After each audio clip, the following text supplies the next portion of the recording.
এবারে দীপিকা পাড়ুকোনকে জানাবো জন্মদিনের শুভেচ্ছা। ৩৫ বসন্ত পেরিয়ে বুধবার ৩৬-এ পা দিয়েছেন এই বলিউড অভিনেত্রী। জন্মদিনে জানবো তার ক্যারিয়ার সহ ব্যক্তি জীবনের নানা গল্প।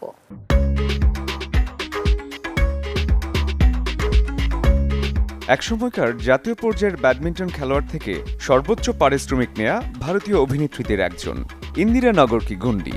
বলুন তো কে তিনি?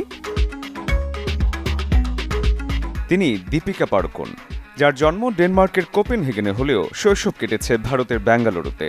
One grenade, 3 people. I like the odds. ক্যারিয়ারের শুরু থেকেই বক্স অফিসে ঝড় তোলা এই লাস্যময়ী অভিনেত্রী শুধু বলিউডেই নয়, হলিউডেও দুর্দান্ত অভিনয়শৈলীর পরিচয় দিয়েছেন।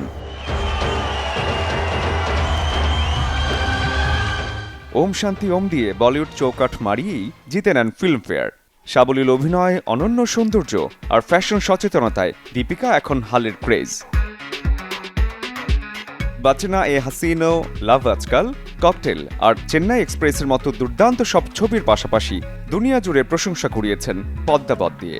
এশিয়ার সেরা আবেদন বই নারীর তালিকাতেও আছে দীপিকা পাড়ুকোনের নাম। যুগল ফিল্মফেয়ার প্রাপ্ত এই অভিনেত্রীর সাফল্যের পালকে আভিজাত্য বাড়িয়েছে বাজিরাও মাস্তানি, পিকু কিংবা গলিও কি রাসলীলা রামলীলা। সুপারস্টার রজনীকান্তের সাথে কোচা দায়ান দিয়ে দক্ষিণেও ঝড় তোলেন এই বলি কুইন। তবে পাকা রাঁধুনি দীপিকার সাথে রণবীর কাপুরের সম্পর্কটা ভেঙে গেলেও রণবীর নামটা থেকেই গেছে তার জীবনে। রণবীর সিং এর সঙ্গে সুখেই আছেন নায়িকা। पूरे रंजार में हम दोनों ने प्यार किया, हम ही लड़ रहे हैं। क्या करें, खून में तो बैर ही है ना। पैर की शुरुआत तुम लोगों ने की। हमने नहीं। হিন্দি, তামিল এবং কন্নড় চলচ্চিত্রে সমান তালে অভিনয় করা এই অভিনেত্রীর আজ জন্মদিন। শুভ জন্মদিন দীপিকা পাড়ুকোন। नजर जो तेरी लागी मैं दीवानी हो गई। শরীফুল হক, চ্যানেল 24। मशहूर मेरे इश्क की कहानी।